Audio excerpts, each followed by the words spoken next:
یہ بات پہلے کیوں نہیں خیال آئی مجھے؟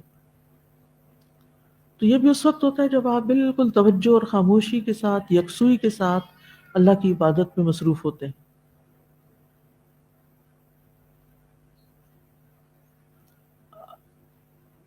سچائی کو سمجھنے کے لیے جھوٹ کو جاننا بھی ضروری ہے. جھوٹ ایسی چیز کے بارے میں خبر دینا ہے جو خلاف حقیقت ہو، چاہے قول سے ہو یا فعل سے ہو. اگر کوئی کہنے والا کہے آج کیا دن ہے، اور آپ کہیں کہ آج منڈے ہے، حالانکہ منڈے نہیں، آج کیا ہے، ٹیوزڈے ہے، اور آپ بے سوچے سمجھے آپ کہہ دیتے منڈے ہے. نہیں، پہلے سوچیں پھر بتائیں، مس لیڈ نہ کریں. تو یہ خلاف حقیقت بات ہے کہ آج منڈے نہیں ہے، آج ٹیوزڈے. تو منافق جو ہوتا ہے وہ جھوٹا ہوتا ہے، کیونکہ وہ ظاہر کرتا ہے وہ مسلمان ہے، حالانکہ وہ دل سے مسلمان نہیں ہوتا. اس کو اسلام سے محبت ہے، اسلام پر وہ راضی ہی نہیں. کچھ مسلمان ایسے ہیں نا جو مسلمان پیدا ہو گئے، نام مسلمانوں والا، لیکن انہیں اپنے اسلام سے کوئی رغبت نہیں، خوشی نہیں. ان کے لیے مسلمان ہونا یا نہ ہونا برابر ہے. تو بہرحال صدق اور نفاق اپوزٹ. اس نفاق کا دوسرا نام جھوٹ ہے، کیونکہ منافق جھوٹا ہوتا ہے، اس کی بنیاد ہی جھوٹ پر ہے. اور جھوٹ کا تعلق بھی زبان سے بھی ہوتا ہے اور اعضاء سے بھی ہوتا ہے. یعنی بات بھی جھوٹی ہو سکتی ہے اور عمل میں بھی جھوٹ ہوتا ہے. مثلا منافق لوگوں کو دکھانے کے لیے نماز پڑھتا ہے، حالانکہ وہ اصل میں نہیں پڑھ رہا ہوتا. تو یہ کیا ہو گیا؟ جھوٹ. لوگوں کو دکھانے کے لیے روزے رکھنا، صدقہ کرنا، حج کرنا وغیرہ وغیرہ. جھوٹ بولنا چاہیے حرام کاموں میں سے، کبیرہ گناہوں میں سے ہے. جو شخص مسلسل جھوٹ بولتا ہے اللہ کے ہاں جھوٹا لکھ لیا جاتا ہے، اس کا نام ہی جھوٹوں کی لسٹ میں آ جاتا ہے. اور جھوٹ کے بھی کئی درجات ہیں. سب سے کم درجے کا گڑھا بھی درکات ہیں، درجات نہیں، جھوٹ کے درکات. درک کہتے ہیں گڑھے کو، نیچے جو کھڈے ہیں. سب سے کم درجے کا گڑھا بھی سنگین ہے، اور وہ ہے جو لوگوں پر جھوٹ بولے سوائے نبی صلی اللہ علیہ وسلم. لوگوں کے بارے میں جھوٹی بات کہنا. اور سب سے سنگین جھوٹ اللہ پر، اس کے رسول پر جھوٹ بولنا ہے، جس کی سزا بھی بڑی سخت ہے.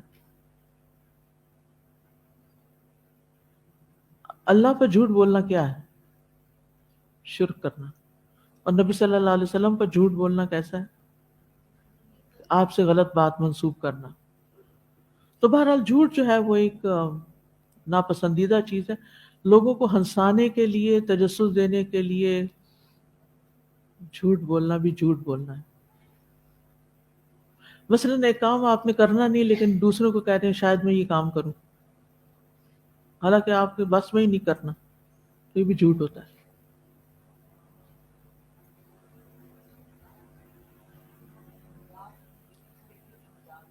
جی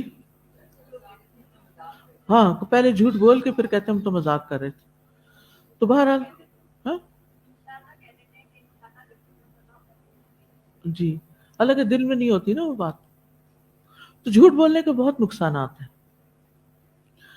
اللہ تعالیٰ فرماتے ہیں وَتَحْسَبُونَهُ هَيِّنًا وَهُوَ عِندَ اللَّهِ عَظِيمٌ. تم اسے معمولی بات سمجھتے تھے، حالانکہ اللہ کے نزدیک وہ بہت سنگین بات تھی. جب حضرت عائشہ پر جھوٹا بہتان لگا تھا، یہ لعنت والا کام ہے. ان لعنت اللہ علیہ ان کان من الکاذبین.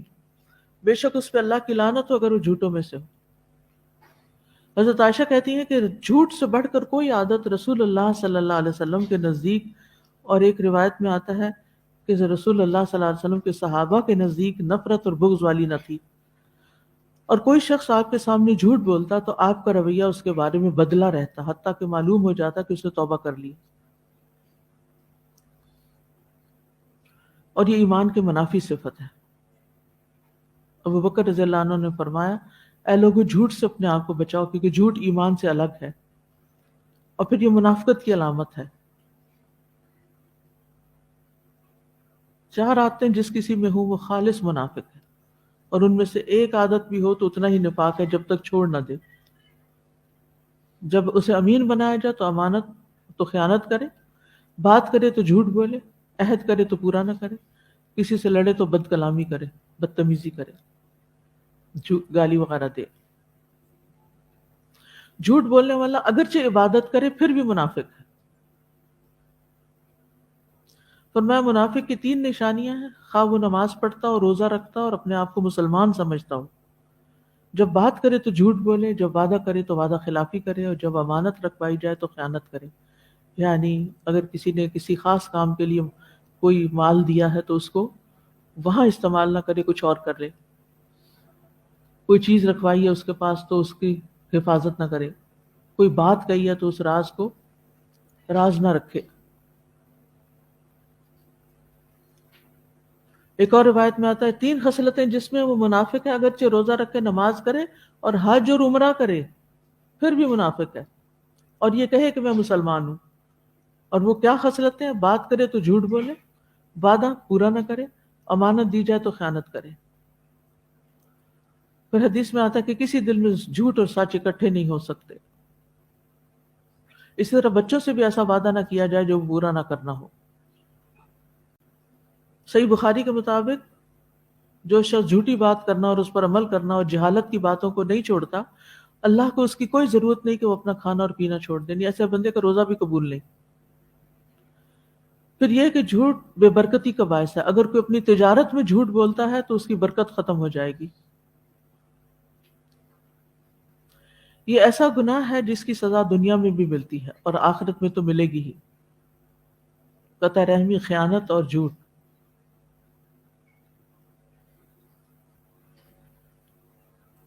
مرنے کے بعد کیا سزا ہے؟ رسول اللہ صلی اللہ علیہ وسلم نے فرمایا، میں نے آج رات ایک خواب دیکھا.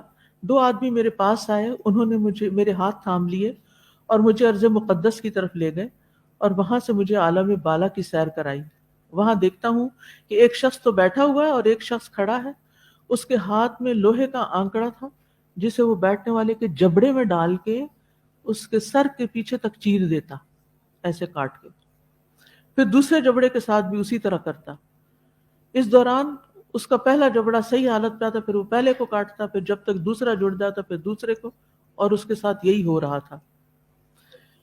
میں نے پوچھا یہ کیا ہو رہا ہے؟ انہوں نے کہا جو تم نے دیکھا اس آدمی کا جبڑا لوہے کے آنکڑے سے پھاڑا جا رہا تھا، وہ جھوٹا آدمی تھا جو جھوٹی باتیں کرتا تھا. اس سے وہ جھوٹی باتیں دوسرے لوگ سنتے، اس طرح ایک جھوٹی بات دور دور تک پھیل جاتی. اسے قیامت تک یہی عذاب ہوتا رہے گا. مطلب میڈیا کا جھوٹ، اخباری جھوٹ، ریڈیو کا جھوٹ، ٹی وی کا جھوٹ، یہ ایسے جھوٹ ہیں جو ساری کائنات میں گردش کرتے ہیں. تو یہ صرف برزخ میں عذاب نہیں بلکہ قیامت کے دن تک اس کو یہ عذاب ملتا رہے گا. اس لیے جو لوگ ان فیلڈ میں کام کرتے ہیں ان کو بہت زیادہ کیئرفل ہونے کی ضرورت ہے. اور قیامت کے دن بھی اللہ تعالیٰ جب چاہے گا، جو چاہے گا، جیسے چاہے گا عذاب دے گا. قیامت کے دن اللہ تعالیٰ 3 لوگوں سے بات نہیں کریں گے: احسان جتانے والا، جھوٹی قسم کھا کے سامان فروخت کرنے والا، اور تہبند کو نیچے ٹخنوں سے نیچے لٹکانے والا. جھوٹے لوگ قیامت کے دن بھی جھوٹ بولیں گے اور کہیں گے اللہ کی قسم جو ہمارا رب ہے ہم شرک کرنے والے نہیں تھے. لیکن ان کی سخت رسوائی ہوگی. قیامت کے دن کفار اور منافقین کو علل اعلان سامنے لایا جائے گا لوگوں کے، اور کہا جائے گا یہ وہ لوگ ہیں جنہوں نے اللہ پہ جھوٹ باندھا تھا، یہ جھوٹے لوگ ہیں. اتنی بے عزتی ہوگی ان کی. لہٰذا بے حد ضروری ہے کہ ہم اپنا جائزہ لیں کہ ہم اپنی روزمرہ کی زندگی، یہ تو قرآن و حدیث کی روشنی میں آپ نے سچائی اور جھوٹ کے بارے میں اپنی معلومات کو تازہ کر لیا، اپنے آپ کو دیکھ لیا اس میں. اب تھوڑا سا اپنا ذاتی جائزہ لیں. ہم نے صدق کی ڈیفینیشن کیا پڑھی ہے کہ قول، فعل اور ارادے میں مکمل ہم آہنگی اور مطابقت، اور پھر یہ روش زندگی میں استوار بھی رہے، بار بار ایفرٹ کرتے رہیں، کیونکہ اس کا درجہ بہت اونچا ہے. یہ سارے انبیاء کو نصیب ہوا ہے. تو ہم اس کو اپنانے کے لیے کیا کر سکتے ہیں؟ اس کے لیے اپنا جائزہ لینا شروع کریں. سب سے پہلے اپنے بولے ہوئے جملوں میں اپنی نیت کا جائزہ لیں کہ جو آپ کہہ رہے ہیں وہ آپ کے دل میں ہے، جو آپ منہ سے کہہ رہے ہیں وہ واقعی دل میں ہے. مثلا ایک چھوٹا سا جملہ آپ کسی کو کہتے ہیں، کوئی آپ کے گھر آیا تو آپ کہتے ہیں چائے پی کے جائیں، کھانا کھا کے جائیں، حالانکہ آپ کے دل میں ذرا بھی ارادہ نہیں یا خوشی نہیں کہ آپ چائے ان کو پلائیں یا کھانا کھلائیں. صرف لپ سروس کر رہے ہیں، زبان سے باتیں کر رہے ہیں. اندر سے پتہ ہوتا ہے کہ چائے کی پتی بھی گھر میں نہیں ہے اور کھانا تو بنا ہی نہیں ہے، اور ہم دوسرے سے کہہ رہے ہیں چائے پی کے جائیں، اور اندر ہی اندر کہہ رہے ہیں کہیں کاش رک نہ جائیں کہیں.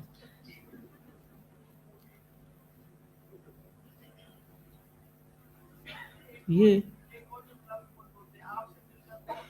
جی آپ سے مل کے بہت خوشی ہے، بہت اچھا لگا. اسی وقت دل کا جائزہ لیں، واقعی اپنے آپ سے پوچھیں واقعی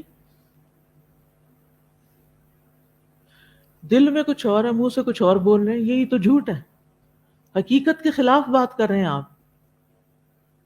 لیکن ہم اس کو اتنی اہمیت ہی نہیں دیتے. اب اگر کوئی آفر قبول کر لیتا کہ چلیں چائے پی کے جاتے ہیں، بیٹھ ہی جاتے ہیں، تو پھر کچن میں آ کے منہ پہ سلوٹیں، اور جو کوئی ہے اس کی ڈانٹ ڈپٹ اور انہی کے خلاف باتیں بھی. کیا مصیبت ہے، ایک تو روز آ جاتے ہیں اور ذرا سی آفر کر تو بیٹھ ہی جاتے ہیں. اللہ اکبر، کیا اخلاق ہے. ایک اور منافقت، وہاں کچھ اور چہرہ تھا، یہاں آ کے کچھ اور، دو چہروں والے. تو ہم وہ کیوں کہتے ہیں جو کرنا نہیں چاہتے؟ لما تقولون ما لا تفعلون. مثلا آپ یہ کہہ سکتے ہیں کہ آپ رک جائیں تو اچھا ہے، ابھی کھانا تو نہیں بنا لیکن آپ رکیں تو میں جلدی سے بنا لوں. تو وہ دوسرا کو پتہ چل جائے گا کہ میں اتنا انتظار کر سکتا ہوں یا نہیں کر سکتا، وہ بھی اپنی راہ لے گا. اچھا بعض اوقات ہم کہتے ہیں بس چائے رکھی ہوئی ہے، حالانکہ کوئی رکھی نہیں ہوتی، بس 2 منٹ میں چائے آ رہی ہے، آپ رک جائیں، آپ چائے پی کے جائیں. آپ یقین کریں بعض اوقات لوگ 15 15 منٹ، آدھا آدھا گھنٹہ پھر لگا دیتے ہیں اس چائے کے بنانے میں اور پینے میں، جو وقت ضائع ہوتا ہے. یعنی یہ میرے فرسٹ ہینڈ ایکسپیرینس ہے. کوئی اگر نہیں پکی ہوئی، نہیں بنی ہوئی، تو اتنی ایسی محبت کے اظہار کا، ایسی آفر کا کیا مقصد ہے؟ دوسرے کا وقت قیمتی ہے. اگر آپ سچ بولیں کہ اگر آپ چائے پیے تو میں جلدی سے بنا لاتی ہوں، تو اگر اس کو واقعی ضرورت لگ رہی ہے اس کو چائے پینے کی، تو پھر وہ اپنی قیمت پہ انتظار کرے گا 15 منٹ. تو پانی ابلے، برتن رکھیں، سیٹنگ ہو، کرتے کراتے چائے آتے، پھر تھوڑی ٹھنڈی ہوتے پیتے، آپ کو نظر ہاف این آور تو چاہیے اس سارے پروسیس کے لیے. اگر آپ کے اگلے اسکیجول میں ہاف این آور کا مارجن ہے، آفر قبول کر لیں، نہیں تو معذرت کر لیں کہ نہیں اگر بنی ہوتی تو میں پی لیتی، لیکن اب میرے پاس وقت نہیں ہے. بات ختم، ہو بھی گیا، آپ بھی آرام سے، نہ جھوٹ اس میں، نہ کوئی فریب، نہ کچھ، اور آپ قابل اعتبار انسان ٹھہرے. پھر اسی طرح جب بھی کسی کو مثلاً کچھ آفر کریں تو اپنے آپ سے پوچھیں کہ اصل میں میری نیت کیا ہے؟ کیا میں یہ کام کرنا چاہتی ہوں؟ کرنا چاہتی ہوں تو کیوں کرنا چاہتی ہوں؟ صرف اس لیے کہ اس کے سامنے اچھی بن جاؤں، کہ میں بہت کیئرنگ ہوں، میرا نام ان کی گڈ بکس میں آ جائے، اور میرے مرنے کے بعد لوگ کہیں کہ ان کے گھر سے تو کبھی کوئی کھانا کھائے. میرا جملہ آپ خود مکمل کر رہے ہیں آپ. ان کے گھر سے یہ ایسی نیک خاتون تھی کہ ان کے گھر سے کوئی کھانا کھائے بغیر تو گیا ہی نہیں تھا. بس وہ اپنا ایک وقار مینٹین کرنا ہوتا ہے نا، اپنا ایک نام، یہ ایک نیک نامی جو ہے اس کو برقرار رکھنے کے لیے آپ آفر کر رہے ہیں. یہ بڑی بات کنسیڈر کی جاتی ہے. بہت اچھی بات ہے کھانا کھلانا چاہیے، لیکن اپنی حیثیت کو بھی دیکھیں. آپ پکانے کے قابل ہیں، آپ آفر کرنے کے قابل ہیں. اگر نہیں ہے تو کوئی بات نہیں، ہو سکتا ہے آپ کوئی اور نیکی کرتے ہو اللہ کے ہاں. اگر آپ کا نام کھانا کھلانے والوں کی لسٹ میں نہیں ہے تو کسی اور نیکی میں ہوگا. فکر کی کیا بات ہے؟ ضروری ہے کہ آپ نے یہ کریڈٹ لینا ہے جو دراصل آپ غلط طریقے سے لے رہے ہیں. تو خود کو پرکھنا، اپنی سوچ، ارادے، نیت، خیال، عزم، قول اور عمل کے درمیان کتنی الائنمنٹ ہے. جو سوچ رہے ہیں وہی بول رہے ہیں، جو بول رہے ہیں وہی کرنے والے ہیں. یہ ہے سچ. اور جھوٹ کیا ہے؟ سوچ کچھ اور رہے ہیں، بول کچھ اور ہے اور کر کچھ اور رہے ہیں.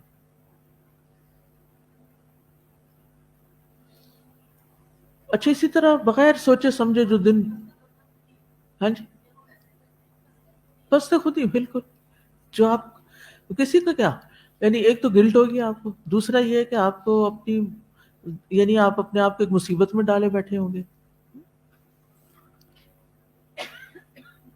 پھر آپ دیکھیے کہ بعض اوقات ہم ایسے جملے بول جاتے ہیں، وی ڈونٹ مین اٹ، ہمیں ان کا مطلب کوئی نہیں آتا ہوتا. یا ہم، حکم کرے جی،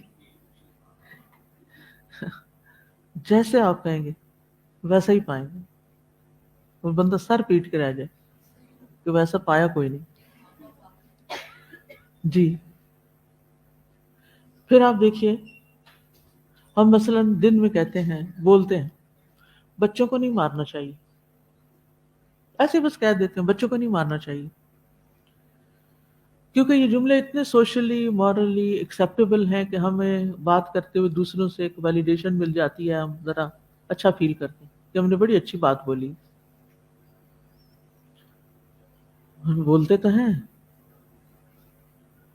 لیکن جب آپ ان سے پوچھیں کہ کیوں نہیں مارنا چاہیے، کیوں نہیں مارنا چاہیے، تو وہ ہڑبڑا جائیں گے، ان کے پاس جواب نہیں ہوگا، کیونکہ انہوں نے سوچ سمجھ کے نہیں بولا، کیونکہ انہوں نے سنا تھا، سنی سنائی بات آگے کر دی. تو جھوٹا ہونے کے لیے، کسی شخص کے جھوٹا ہونے کے لیے اتنا ہی کافی ہے کہ وہ سنی سنائی بات کو آگے بیان کر. اچھا، ہم سمجھتے ہیں یہ ضرور کوئی واقعہ ہوگا، یہ روزمرہ کے جملے بھی ہوتے ہیں جو ہم نے ڈائلاگ سنے ہوئے ہوتے ہیں نا، کہیں کسی اسکالر کی اسپیچ سے کچھ پکڑ لیا، کسی ایکٹریس یا ایکٹر کی کوئی ڈائلاگ پکڑ لیا، کہیں کوئی بات اقوال زرین کی پڑھ لی، پھر بے سوچے سمجھے کوٹ کیا. کوئی مطلب تو جانو کیا ہے، نہیں پتا. یہ کیا ہے، ایسا کر کیوں رہے؟ پھر سوال ہے کیوں کر رہی ہوں یہ تو بڑے بڑے ڈائلاگ بولنے کی ضرورت مجھے کیا ہے.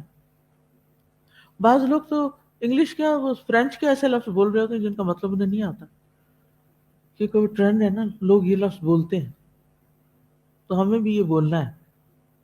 اور اتنی زحمت نہیں کی کہ کہیں سے مطلب پتہ کر لیں، اس کا تو وقت ہی نہیں ہے نا.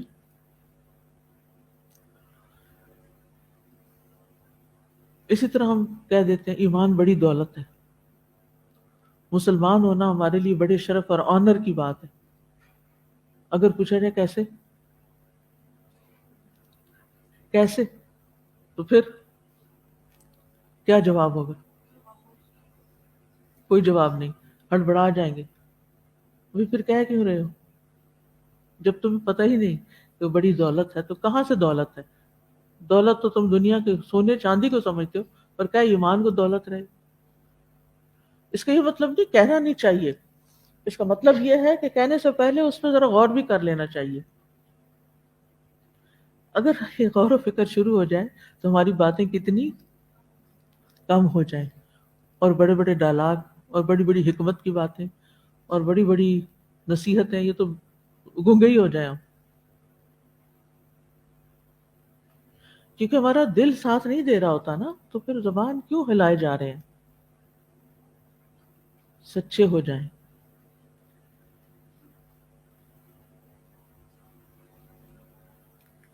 بعض لوگ کہتے ہیں اگر ہم مسلمان نہ ہوتے تو ہمیں جنت و جہنم کا پتہ ہی نہ ہوتا. اگر کسی کو پوچھا جائے کہ جنت و جہنم کا پتہ چلانا کیوں ضروری ہے، یعنی کیوں پتہ چلانا چاہتے ہیں، جنت و جہنم کو کیوں جاننا چاہتے ہیں، تو اس وقت روک کے سوچیں گے، اس سے پہلے نہیں سوچا ہوگا. گویا دوسرے لفظوں میں سوچ سمجھ کے کام نہیں لیتے. پچھلے دنوں کسی نے ایک بڑا فل اسکیپ 4 صفحوں کا خط دیا، مجھے تو کوئی سمجھ نہیں آئی کہ مقصود کیا ہے اس میں.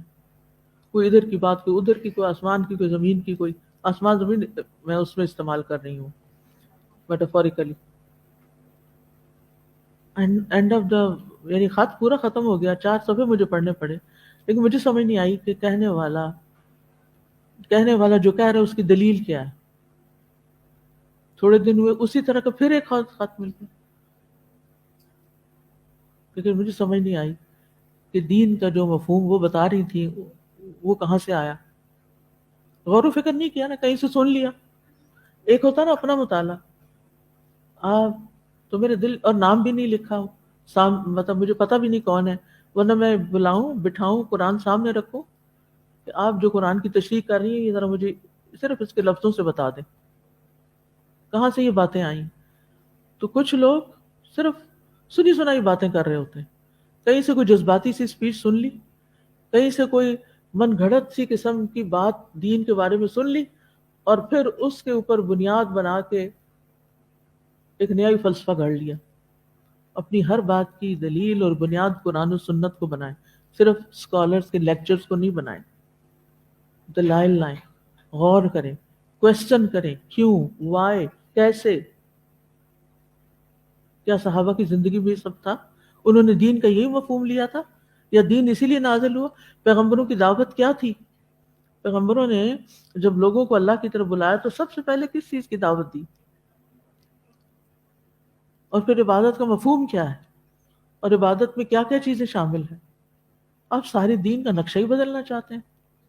آپ حدیثوں کا مذاق اڑاتے ہیں. مثلا اس میں ایک بات لکھی ہوئی تھی کہ لوگوں کو بس اسی پہ خوش کرتے رہتے ہیں کہ آپ قرآن حفظ کر لو اور ایک ایک آیت پڑھتے جاؤ گے، جنت میں چڑھتے جاؤ گے. کیا یہ جھوٹ ہے؟ کیا یہ غلط ہے؟ یہ نبی صلی اللہ علیہ وسلم نے پڑھا اور یہ بالکل سچی بات ہے. اور جن چیزوں کی خوشخبریاں ہمارے رسول نے ہمیں دی ہیں، کیا ہم وہ خوشخبری کسی کو نہ سنائیں؟ یا ہم لوگوں کو لوریاں سنا رہے ہیں، یا کوئی جھوٹی باتیں بتا رہے ہیں؟ اگر ایک بات ایسی کہی گئی ہے تو جو بچہ حفظ کرنا چاہتا ہے یہ کر رہا ہے، یا جنہوں نے نہیں بھی کیا ان کے اندر بھی شوق پیدا کرنے کے لیے، کیونکہ قرآن سے تعلق جوڑنے والا بدبخت نہیں رہتا، وہ کسی نہ کسی درجے کہیں نہ کہیں اس کی برکت اس کی زندگی میں ظاہر ہوگی. تو اسی طرح کی اور باتیں، یعنی دین کے وہ مصدقہ چیزیں، ان کا مذاق اڑانا اور اپنے نئے فلسفے گھڑ کے دین کے اندر شامل کرنا، یہ دین کی خدمت نہیں ہے.